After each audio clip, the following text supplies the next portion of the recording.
राष्ट्रीय गान गाया जाएगा, झंडा फहराया जाएगा, राष्ट्रीय गीत गाया जाएगा। तो आज हम लोग शुरू करते हैं, कुछ राष्ट्रगान से संबंधित महत्वपूर्ण जानकारी देते हैं। हो सकता है कुछ लोगों को पता हो और बहुत सारे लोगों को ना पता हो। तो चलिए आज चलते हैं। सबसे पहले बात करते हैं मित्रों 26 जनवरी की। ये 26 जनवरी को ही क्यों मनाया जाता है? तो अगर मित्रों हम लोग थोड़ा इतिहास के पीछे आते हैं, इतिहास के पन्नों को पलटते हैं, तो याद रखिएगा जब 1929 का लाहौर अधिवेशन हुआ था तो उस दिन पूर्ण स्वराज की मांग की गई थी। और जो था 31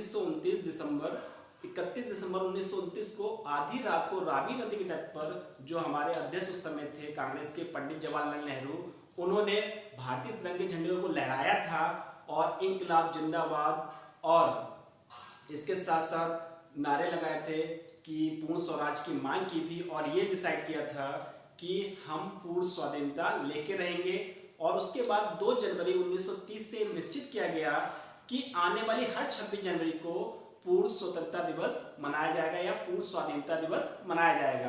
तो तब से लेके आज तक हर साल पूर्ण स्वाधीनता दिवस मनाया जाता है और इसी के उपलक्ष्य में 26 जनवरी ही वही डेट निश्चित की गई थी और 26 जनवरी को पूर्ण रूप से गणतंत्र दिवस मनाया जाता है। ठीक है, अब क्योंकि गणतंत्र दिवस मनाया जाता है तो राष्ट्रीय गान और राष्ट्रीय गीत दोनों होते हैं। तो आज चलते हुए शुरू करते हैं मित्रों, थोड़ी जानकारी लेते हैं राष्ट्रीय गान के विषय में। क्योंकि पता है कि राष्ट्रीय गान के विषय में आप जानते ही होंगे किसको रविन्द्रनाथ टैगोर जी ने लिखा था। लेकिन आपको एक चीज और अच्छी बताई जानकारी कि सर्वप्रथम इसको 27 दिसंबर 1911 में जो कांग्रेस अधिवेशन हुआ था उसमें गाया गया था। लेकिन इसको रविन्द्रनाथ टैगोर जी की जो भतीजी थी सरला और उनके बच्चों ने मिलकर इसको बंगाली और हिंदी में गाया था। और उसके अगर बात करते हैं कि इसका अनुवाद अन्य भाषाओं में कब हुआ, तो सुभाष चंद्र बोस जी थे, उनके निवेदन पर आबिद अली ने इसे हिंदी और उर्दू में रूपांतरित किया था या लिखा था।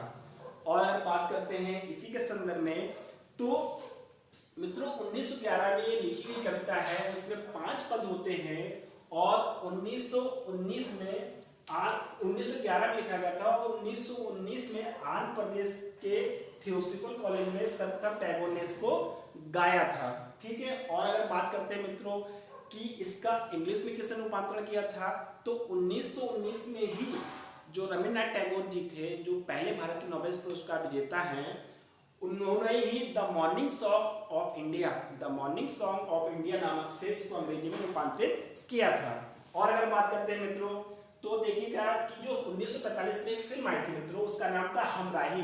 याद रखिए, इंपॉर्टेंट जैसे पूछा जा सकता है। तो 1945 की पहली फिल्म आई थी हमराही, उसमें राष्ट्रगान का प्रयोग सर्वप्रथम किया गया था आजादी से पहले। और अगर बात करते हैं एक फिल्म जो देहरादून की, तो देहरादून नामक एक स्कूल है देहरादून में, तो वहां पर यह गीत गाया गया था और आधिकारिक रूप से इसको अपनाया गया था। ठीक है, अब बात करते हैं समय सीमा की। तो मित्रों जो राष्ट्रीय गान है वैसे तो 52 सेकंड का है, याद रखिएगा 52 सेकंड का है। लेकिन अगर सिर्फ पहली और अंतिम पंक्ति यदि आप गाते हैं तो आप इसको 20 सेकंड में समाप्त कर सकते हैं। और कुछ इंपॉर्टेंट है, वैसे तो राष्ट्रगान गाने के लिए आप किसी को बाध्य नहीं कर सकते हैं, लेकिन अगर आप राष्ट्रगान गा रहे हैं और गाते समय उसका अपमान कर रहे हैं और जो नियम है राष्ट्रगान गाते समय उन नियमों का पालन नहीं कर रहे हैं, तो मित्रों जो भी व्यक्ति ऐसा कार्य करता है तो उसके लिए कानूनी कार्रवाई निश्चित है। तो अगर बात करते हैं तो prevention of insult to the nation act 1971 की धारा 3, याद रखिएगा एक्ट 1971 की धारा 3 के तहत उस पर कार्रवाई की जा सकती है। ठीक है मित्रों, और अगर बात करते हैं राष्ट्रगान की ही तो 1913 में इनको नोबेल पुरस्कार मिला था रविन्द्रनाथ टैगोर जी को। और इन्होंने भारत नहीं 2 राष्ट्रों के लिए राष्ट्रगान लिखा है। पहला तो भारत है और दूसरा है बांग्लादेश। तो याद रखिएगा 2 देशों के लिए रविन्द्रनाथ टैगोर जी ने गाना लिखा है, राष्ट्रगान लिखा है।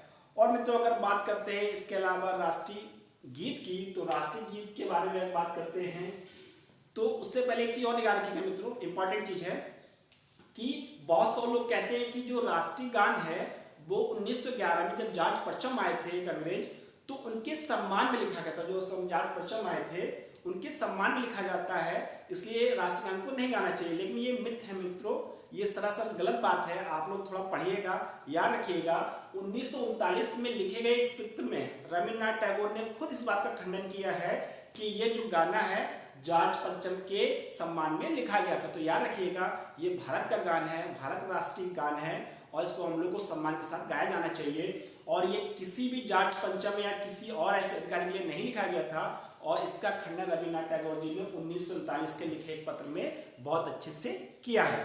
मित्रों अगर बात करते हैं राष्ट्रीय गीत की, तो राष्ट्रीय गीत को बंकिम चंद्र चटर्जी ने लिखा था और संस्कृत में सर्वप्रथम इसको लिखा गया था। ठीक है, अगर बात करते हैं गाने की, तो 1896 में कलकत्ता अधिवेशन में कांग्रेस ने जो हुआ था, कांग्रेस अधिवेशन में इसको गाया गया था। याद रखिएगा राष्ट्रीय गान और राष्ट्रीय गीत दोनों कांग्रेस अधिवेशन के कलकत्ता अधिवेशन में ही गाए गए थे। एक गाया था 1911 में और दूसरा 1896 में।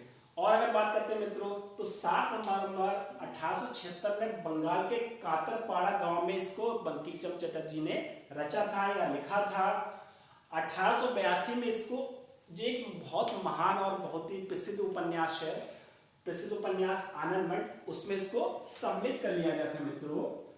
आनंद मठ में जो राष्ट्रीय गीत है उसको सम्मिलित कर लिया गया था। और अब बात करते हैं मूल रूप से, तो वंदे मातरम के मित्रों 2 ही पद ऐसे हैं जो संस्कृत में है, बाकी बांग्ला भाषा में है। ठीक है, और 1905 में कांग्रेस की जो बैठक हुई थी, उस बैठक में जो राष्ट्रीय गीत है उसको राष्ट्रीय गीत का दर्जा प्राप्त हुआ था और 1906 में देवनागरी लिपि में इसको लिपिबद्ध किया गया था। ठीक है, और अगर बात करते हैं तो कितने समय में गाना जाना चाहिए, तो मित्रों इसको 65 सेकंड में गाया जाना चाहिए। ठीक है, और अगर और बात करते हैं, तो अगर बात कर लें कि हमारा जो राष्ट्रीय ध्वज है 22 जुलाई 1947 को स्वीकृत किया गया था और एक तदर्थ समिति बनी थी, जैसे पहले ही बताया था, जिसके अध्यक्ष डॉक्टर राजेंद्र प्रसाद थे। ठीक है, और मित्रों अगर बात करते हैं जो राष्ट्रीय ध्वज होता है उसकी लंबाई और चौड़ाई की बात करते हैं मित्रों, तो इसका 3:2 अनुपात होता है। और चूंकि इसमें 3 रंग होते हैं, लेकिन इसके बीच में एक चक्र होता है, ठीक है, जिसमें 24 तीलियां होती है, हर एक का अलग मतलब होता है, लेकिन सब मिला के देखा जाए तो चक्र का मतलब होता है चलता जाना, जो कि प्रतीक होता है अनवरत रूप से आगे बढ़ने का। तो जो चक्र है वो आगे बढ़ने का प्रतीक है। तो मित्रों आज ये छोटी सी जानकारी थी राष्ट्रीय गान और राष्ट्रीय गीत के विषय में। उम्मीद है आप लोगों को पसंद आई होगी और ये जानकारी आपके आने वाले एग्जाम से उनकी सहायता देगी, ऐसा मेरा मानना है। तो मित्रों आज के लिए इतना बहुत है, इसके बाद हम लोग आगे लेके आते हैं, आगे पढ़ेंगे। आज के लिए इतना बहुत है। Thank you very much.